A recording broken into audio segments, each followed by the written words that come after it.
Hello everyone, Bjorn Strong on the arm here. Welcome back to the land where the moon never sets. We are down here in this branch mine that I've been mining out before, but I'll show you what I've been doing while we've been away. I've been carving out all of this area, right? Now why am I doing that? Well, not to go mining, because it's not as efficient as just making these kind of branches, and I've already done a few branches over on these sides anyway, as you can see kind of what's left over. Rather, I'm doing this because I'm looking for slime. Now, as you may know, unless you're in a swamp, slime will only spawn in certain chunks. And we don't know what the chunks are in advance, but the game knows. It will only spawn the slime there. It'll spawn them in any light level at all, though. So if you want to find where the game will spawn slimes, one way to do it is to carve out a few chunks and put fences around them like I've done here, and then just wait, light them all up so nothing besides a slime will spawn, and wait and see if you get any slime in any of these chunks. Now if I come down here and see slime in here, for instance, I know it has to spawn here because it couldn't get out once it spawned. It couldn't have got in from anywhere else. This has to be where it came from. And by lighting it all up, I make sure I don't come down here and find a creeper in there or anything like that. And by using jack-o'-lanterns here for the light, that's what these are. These are not just regular pumpkins, but they're, as you can see, jack-o'-lanterns. By using them, I make it so that these are actually spawnable blocks. So I still, keep the maximum number of spawnable spaces here. So that's what I've been doing. I've been digging out in here and then running upstairs when my picks break and farming the wheat and the pumpkins and all that that's up there, and then running back down here and digging out some more. And as you can see, I've got 3 chunks already dug out this far, and I got, halfway through 3 more chunks here as well. But as I was working on this chunk, well, I'll show you what happened.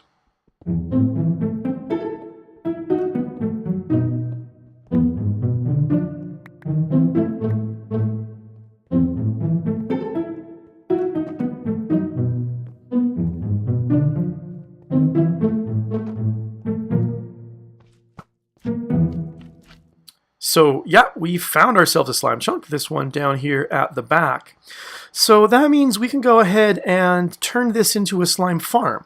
Now that involves digging, up this way, and what you do is you have some fancy kind of killing mechanism down here that will kill all the slimes. You dig this chunk up to about level 40 with platforms, spawning platforms every 3 high layers, so 3 high slime can spawn in them or so.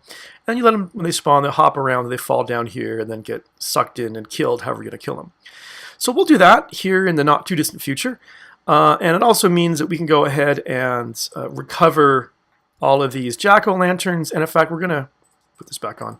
We're going to want to recover these jack-o'-lanterns because when we make our slime farm, we're going to want to use jack-o'-lanterns on each platform to make sure the only things that are spawning up there are slimes, and without removing any spawnable spaces. So we got lots of jack-o'-lanterns, so we can recover all these fences, use them for something else. We don't need them anymore now that we found ourselves a slime chunk. But so that's really successful. We're going to be doing that. Maybe later this episode. Maybe we'll wait till a different one. But that's great. That's successful. But that's not the main idea for today. The main idea is instead to work on the farms that I already said I would work on. So that's what I want to do first. I said I would get ourselves an automatic pumpkin farm and an automatic melon farm. And I will stick to my word. I will do as I said, so we can go ahead and start, not have to manually harvest any of that stuff. And, we can't make a automatic wheat farm at this point, but we might eventually. I'm thinking, at some point in this world, we're going to want to try to find some more, or find ourselves some villagers. We'll probably do that best by finding ourselves some zombie villagers and converting them. So before we kind of get to that stage, we're going to have to go and find another fortress and kill some blaze and find some nether warts, and it's going to be, a big job. But that would be great. We could get ourselves some villagers, and we can make an automatic wheat farm as well. And maybe as we're at it, we'll be able to kill some zombies and get some carrots and potatoes and farm them up, and that would, there's definitely opportunities there. But we can't do that today. We don't have the resources. But I've been thinking more about the string issue and the fish farm. I still think this fish farm is a really good idea. It can be really valuable for us, especially kind of earlier in the game. But I don't think that's going to be our best way to get string. In fact, I think that our best way to get string is going to be by getting ourselves a regular old hostile mob farm. And at first I was thinking, you know, hostile mob farms are not going to work very well in this world because it's night all the time, and so that means that there's always mobs spawning on the surface. There's always, you know, mobs spawning on the highest kind of levels. And so we're never going to really get it to where the spawning spaces where the game is going to want to spawn things on them, because we're always going to be at mob cap just because of what's on the ground. But I was thinking about it more, and that's really not right. I mean, build level is way, way up there.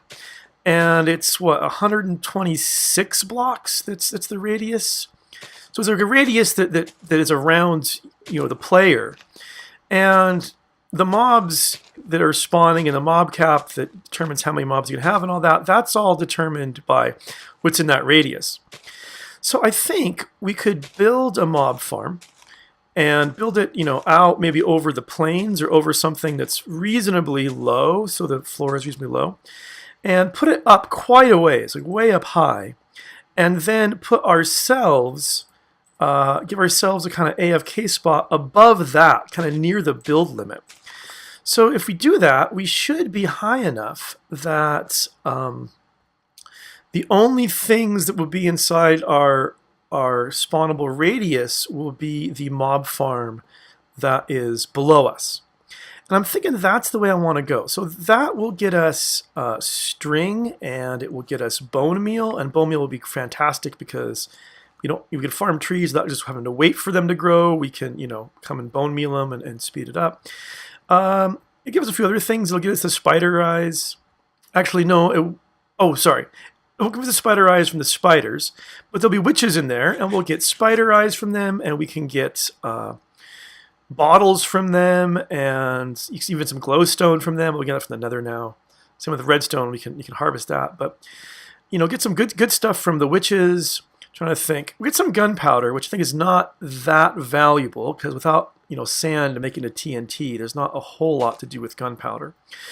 But still, there's definite, you know, promise. And we can eventually even convert it into a farm that will let us get some ender pearls, although that will take a bit more doing than I think we're gonna do today. So that's my plan for today. I want to get that mob farm built out. That's going to involve a few things. It's going to involve digging. I think I want to take that tunnel we have up here that leads out to the plains and take it out a little bit further, and finding a spot where we can kind of dig upwards. We're also going to need a lot of resources, but I just carved out, you know, 4.5 chunks, so we've got quite a lot of cobblestone down there to work with. We just made this farm out of cobblestone. It doesn't have to look nice. So yeah, that's going to be the plan for today. I definitely want to at least start working on that hostile mob farm. Maybe get it done. That'd be fantastic. So by the time the episode ends, between episodes, I can AFK at the fish farm again. I really like that. But you know, maybe that's not going to work. Maybe we won't get it finished. We at least get it started. But before we do that, I want to make good on my promise that we were going to build up the pumpkin and sugarcane farms. So let me carve out an area for them and grab some resources and get back and we'll get started on that. Okay, so I've carved out the spot that we're going to need for these. We're going to put the sugarcane right here and the pumpkins right here. And I thought we'd do it up in diorite and andesite. That'll look pretty nice. And I've already done one layer here of how the sugarcane is going to go. So let's go ahead and put that in now. We can pull these out entirely. And we will grab some dirt, some jack-o'-lanterns, and some pistons. And as you can see, this is actually going to be a little bit expensive, these two farms together, for the amount of iron that we're going to use. But, you know, that's just how it's going to be. So we put in the jack-o'-lanterns there, the dirt right there, and the pistons right above it like this. And then we're going to come down here and take him down and put fences all across like this. And that's going to hold the water in. And the reason I'm using fences is just because I'd like to use glass, but I can't can't use glass. Actually, did that wrong. I actually want to come and put fences all along like this. Yeah, that's better. And we'll take these fences out. Sorry, what I want to do is I'd like to have glass. And if I had glass, I could just put a row of glass kind of here all the way up and have one water stream. But I don't have glass. I still want to kind of see what's going on. So I'm going to use these fences so I can kind of look inside and see. But then in order to use the fences, since their collision box is a little bit kind of further this way than a full block of glass would be, some stuff might get shot out and hit it, so I have to kind of 2 rows of water down here. So that's what's going on here. So let's get some polished diorite and just, not there. There. There. All right, good. Take it across like that. And you can see there's a couple of hoppers here going into a chest. And the way this works is we take our 2 buckets of water. I have to refill them here in a minute. And just fill it up. And then anything that gets knocked off here will fall in and get taken over to the water right there. And then we just put in 8 across and fill in the sides like that. In fact, probably we should make this just a block. And we'll also, see, I shouldn't have hopped down there. We'll also pillar up and put one more layer of, oh, they're already here on my hotbar, the fences like this. And then we'll go ahead and cover the top. And let's go ahead and cover this top with diorite instead of andesite this time, just to, I mean, other way around, andesite instead of diorite. Now I'm confusing myself. Andesite instead of diorite this time, just to kind of shake things up a little bit. And so what we'll do when all is said and done is we will then just have a little clock, well, running in the back, and take a line of redstone dust out over top of the blocks with those pistons underneath. And when the clock goes off, it'll just fire the pistons. And we'll use the exact same clock to deal over here with the pumpkins as well.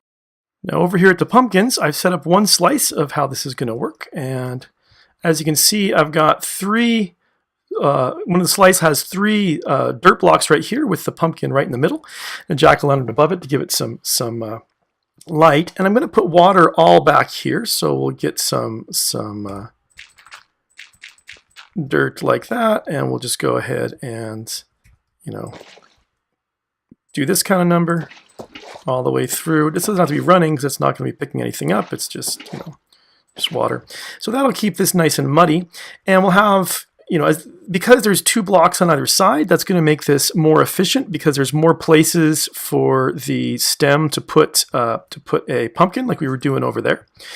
And what I'll do is whenever the pistons fire to run those, or the clock fires to run those pistons, the clock will also fire these 2 pistons, make them extend. And we'll also turn on this hopper minecart, which is, you can't see it, but it's on a powered rail, which will run down here. Will power these rails constantly, so it'll bump down here and come back. And since these 2 extend to the middle, all the pumpkins we have should be sitting right there. And so when this zips by, it should pick up all the pumpkins and come back. Now, I realize it's not going to be perfect. Sometimes pumpkins are going to end up over here, or sometimes some of the, you know, sugarcane will just kind of not make it to the water stream. So it's unfortunate, but, you know, we just don't really have the resources right now to be making lossless farms. That's going to require, you know, a lot of slime and, you know, slime chunk and stuff. And I don't want to wait for that. So I'm going to head and just do this system. I think it's going to work fine for our purposes. So let me go ahead and finish up this farm and wire up the redstone and come back and show what I've done. Okay, these are both in and they're running great. As you can see back here, there's a little standard hopper latch kind of clock timer that when it goes off, that powers as it did just now. And that moves the minecart, which just moved very quickly kind of there and back. When we got our first pumpkin already, which is great because we had to wait for those pumpkin stems to grow. We couldn't bone meal them up, so we had to just wait there. And as you can see, we've got a few sugarcane as well. Nothing sticking up over the top, so these are working great. Now, the one thing I'd like to do before moving on is I'd like to come down here and put a chest right there with couple of hoppers like that. Let's make sure that, yeah, it's going in just fine. And go ahead and put a gate right there, or not gate, but a fence right there. And then let's start throwing some eggs in here. Oops, and we don't need those. Just grabbed a whole bunch of eggs up from top where our nameless first chicken alpha, I guess that's its name now, chicken alpha is the first one. I should take these out so I stop sticking those on this side. And let's get as many chickens in here as we can for now. Well, let's see, that's 1, 2, that's plenty. We're not going to need any more than that. So we'll just put them in there and let them kind of breed up. And the reason for that, just kind of moving the egg farm, I mean, from up there to down here, is now we can just go ahead and have right here in this little corner everything we need to make our pumpkin pie. And yes, eventually we'll put in a chicken farm. Maybe we'll just put it right here. It'll kind of go in right next to it. That'll cook chickens and stuff for us, but that can wait for later. And now that we've got quite a lot of eggs here, so let's go ahead and make some pumpkin pie. Let's start. We've been eating bread, but we can't, we can't just eat bread all the time. Let's eat ourselves some pumpkin pie. Try it out. Am I hungry? I'm not hungry. Well, when I get hungry, that's when I'm going to be eating. So great. These are in. We've got those running. I think I'm going to go ahead and pull out the pumpkins and sugar here and make this farm just be kind of all wheat. Now you might be wondering why I've got this space in here. So my sources tell me, I've not verified this for myself, but I've been led to understand that it's actually a little bit more efficient if you farm in rows. And if you don't have multiple, so if you have multiple things, like if we had carrots as well as wheat, we put, wheat, carrots, and that's the most efficient. And then if you don't have multiple things, it's more efficient just to leave a space in between. Now, I haven't verified that for myself, but I trust my sources, so that sounds fine to me. But yeah, that's going to be it for those food farms. Now I think it's time to start working on that other farm we said we'd work on, the hostile mob farm. So for doing that, I'm all full up. For doing that, we're going to have to get ourselves outside, into the, outside, and we're going to want to start, finding a good place and pillaring up. So let me scout out to see if I can find a good spot, and I'll be back to you in a moment. Okay, here we are at my door, and these zombies want to get in and hurt me. So let's see if we can make this work. Okay. There we go. Come on. Oh, you're not going to come in, eh? Oops. Let's try it again. Oops. All right. That didn't work. There we go. That should work. All right. Now you just stay right there and let me whack at you a little bit. There we go. Grab that coal, get rid of this. I should probably make this a little more like, so if I try that again, I don't have the same problem. But, all right, is there more out here? I hear more. I don't see more. Let's see if we can run out here and just take a look at what is out here. Oh, yeah, there is more. Ooh, a zombie villager. If I had this stuff to go around killing them, I would. All right, but over there, that's where I think I want to go. So I'm thinking, oh, hi, creeper. If I was smart, I would have my bow on my hotbar, but apparently I'm not smart. So I'm going to run back in. But having glanced at that really quickly before running back to avoid getting wrecked, it looks to me like where we want to go is about, 10 more blocks this way and maybe 50 blocks that way. So there's a Congo line out there wanting to come in. But maybe what I will do is start digging down a little bit and go 10 this way and 50 that way. Try to avoid anybody and we'll see what we find out. Okay, here's the 10 and 50 I've dug out to about. So let's go ahead and park our heads up. It does not sound very nice out there. Oh, it's not very nice out there. People are just waiting to wreck me. Come on, get down. Okay. Oh, hello. Oh man, I should have put my shield on before I went out there. Still chasing after me? Oh, I killed him. Okay. Whew. Okay. Well, the good news is I think this is a good spot for us. The not so good news is it's nasty out there. I want to think about how I'm going to get up there safely. So that's going to be a bit tricky. Let's go ahead and, maybe I should put down anything valuable so I don't have anything. If I die, I don't lose anything but maybe some ladders and some cobblestone. And then we'll see what we can get accomplished. Okay, other than some ladders, I have got nothing at all of value on me. So let's just see if we can get this. Oh, geez, hello. That's not what I wanted. Not how I wanted to start this. No. There we go. That's what I was trying to do. Now you can't get to me. That's what I want.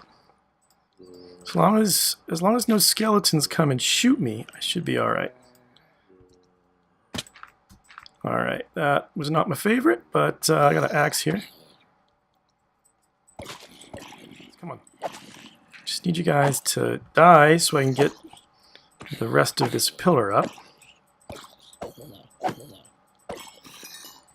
Come on. All right, that baby is going to be a bit of a problem, but we'll worry about him later. Or maybe we'll worry about him now. Yeah, we're worried about him now. All right. All right, there we go. Got him hit. All right, this is the sort of thing we wanted.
So there it is. That's the view from below. After I finished building it, I went up to the AFK spot, which is up even higher at the top of this tower, and then back that way, I don't know, 25 blocks or so. And I AFK'd for, 2-3 hours, and as you can see, we got lots of stuff. We've got some spider eyes, some glowstone dust, some stuff that shows some witches are spawning in there, as well as the usual rotten flesh and bones. You can see some bones that are spinning up there. That tells me that things that are falling. Some of them are kind of, squishing out, popping out, and landing on the edges here. And I think I actually heard a zombie up in there as well. Now, those are like half slabs there, so they couldn't have spawned in there. But if one fell with, really good enchanted boots or something, you might survive that fall. But yeah, it's working really well. Now, I should say a spider there, and he survived because he's got a potion. Let's see, I didn't bring my bow with me. Anyway, that's interesting. Anyway, we'll go down eventually, and he'll despawn. He can't see us there in the block. But as I was saying, this design's not mine. Now, I mean, I didn't follow a tutorial block by block or anything, but the basic concept of that design is just that you have water that's being held back by extended pistons and a timer that then retracts the pistons, lets the water out, and the water pushes all the mobs that spawn those platforms into a hole. They fall down here and die. That basic concept I've got from Snocrash, and I will leave a link in the description to his tutorial where he shows how to make it. His will probably look a little bit different than mine. It will probably be, he uses a different timer and stuff like that. Nothing that's really critical. But let's head back down because, well, I think we're pretty much done for today. This video has gotten really as long as we can hope to get it. But I want to talk about the plans. So we pretty much burned up all of our iron building that thing up there, and ate up probably most of our cobblestone too. Of course, we had a lot to go on. We probably have still several stacks, but a lot of it got used up. So I think what I'm going to do between now and next time is I should have grabbed some of that string. I can go back up and get it here later. But I am going to grab my armor. Okay, not quite all of our iron because we have these 12 ore here, but I think that's really about it. So between now and next time, I am going to mine out that slime chunk that we found so we can turn that into a slime farm.